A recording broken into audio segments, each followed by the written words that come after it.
परिचय। अदृश्य पुकार। मुझे भूख लगी है, कृपया मुझे खाना दे दो।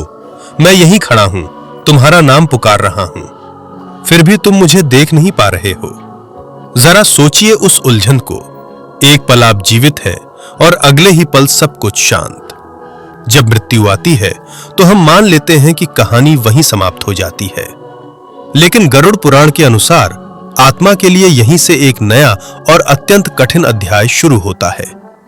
क्यों कुछ आत्माएं अपने ही घरों में भटकती रहती हैं?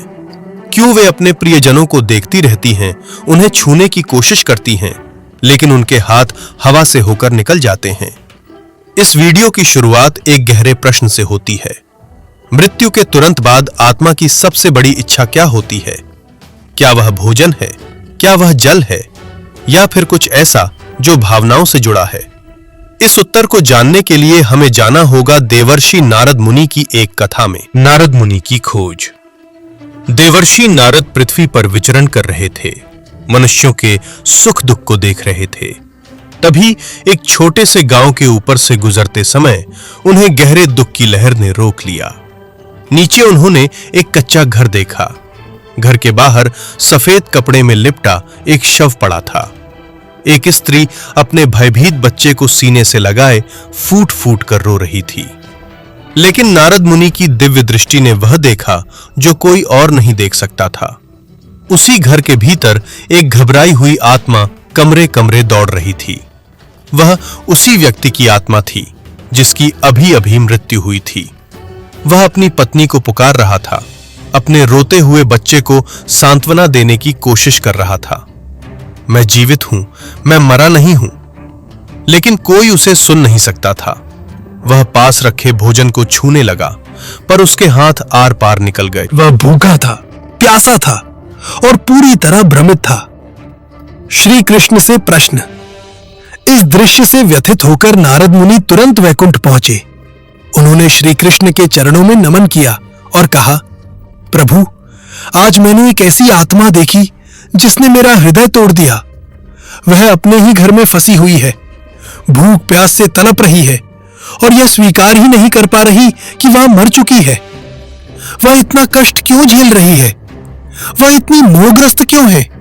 तब श्री कृष्ण ने समझाया, जब किसी आत्मा की मृत्यु अचानक होती है तो वह तुरंत इस संसार से अपना मोह नहीं तोड़ पाती। अधूरी इच्छाएं और गहरा लगाव उसे बांध कर रखता है। इसे समझाने के लिए श्री कृष्ण ने एक लकड़हारे की कथा सुनाई। लकड़हारे की कथा। एक छोटे गांव में एक मेहनती व्यक्ति रहता था। वह गरीब था लेकिन सुखी था। उसकी एक प्रेमपूर्ण पत्नी थी और एक छोटा बेटा। दिन भर वह लकड़ी काटता, खेतों में मेहनत करता और रात को परिवार के साथ सादा भोजन करके संतोष पाता। लेकिन भाग्य हमेशा हमारे हाथ में नहीं होता। एक दिन फिसलन भरे रास्ते पर लकड़ी का भारी गट्ठर उठाते हुए उसका पैर फिसल गया। वह जोर से गिरा और उसी क्षण उसकी मृत्यु हो गई। जब उसे होश आया तो उसने अपना ही निष्प्राण शरीर जमीन पर पड़ा देखा।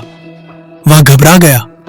उसने गांव वालों को इकट्ठा होते देखा, अपनी पत्नी की चीखें सुनी और अपने बेटे को रोते हुए देखा। यमदूत उसे उसके कर्म दिखाने के लिए ले गए, लेकिन उसकी मृत्यु समय से पहले हुई थी और उसका मोह अत्यंत गहरा था। इसलिए उसे 13 दिनों तक आत्मा के रूप में भटकने के लिए वापस भेज दिया गया। यहीं से असली पीड़ा शुरू हुई। 13 दिनों की यातना।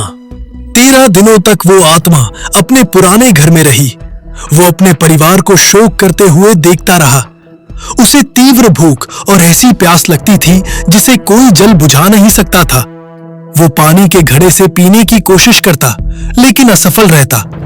लेकिन शारीरिक पीड़ा से भी अधिक भयानक थी मानसिक यातना। उसकी पत्नी दिन रात रोती रहती थी। वो उसके कपड़ों से लिपटकर विलाप करती, उसका नाम पुकारती रहती। वो न भोजन करती, न ये स्वीकार करती कि वो चला गया है। श्री कृष्ण ने नारद को बताया, ये शोक, ये मोह एक जंजीर बन गया था।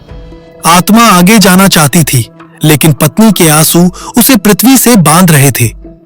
वो उसे सांत्वना देना चाहता था, पर असमर्थता ने उसका दुख और बढ़ा दिया। जिन लोगों ने उसे सबसे अधिक प्रेम किया, वही अनजाने में उसके लिए कारागार बन गए। ऋषि का हस्तक्षेप। एक दिन उस वातावरण को सहन न कर पाने पर पत्नी जंगल की ओर चली गई। वहां उसकी भेंट एक ध्यानमग्न ऋषि से हुई।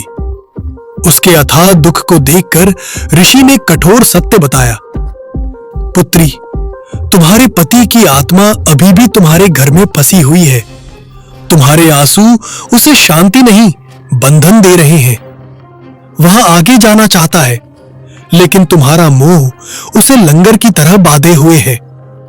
यदि तुम वास्तव में उससे प्रेम करती हो, तो तुम्हें ही उसे मुक्त करना होगा। यह बात उसके हृदय को चीर गई। उसे समझ आया कि उसका प्रेम एक पिंजरा बन गया है।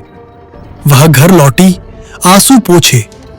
उसके चित्र के सामने बैठकर उसकी शांति के लिए प्रार्थना की। उसने आवश्यक कर्म किए और मन ही मन उसे जाने की अनुमति दी। निष्कर्ष, अंतिम मुक्ति। जिस क्षण उसने उसे छोड़ दिया, आत्मा ने महसूस किया कि जंजीरें टूट गई हैं। सीने पर रखा भारी बोझ हट गया।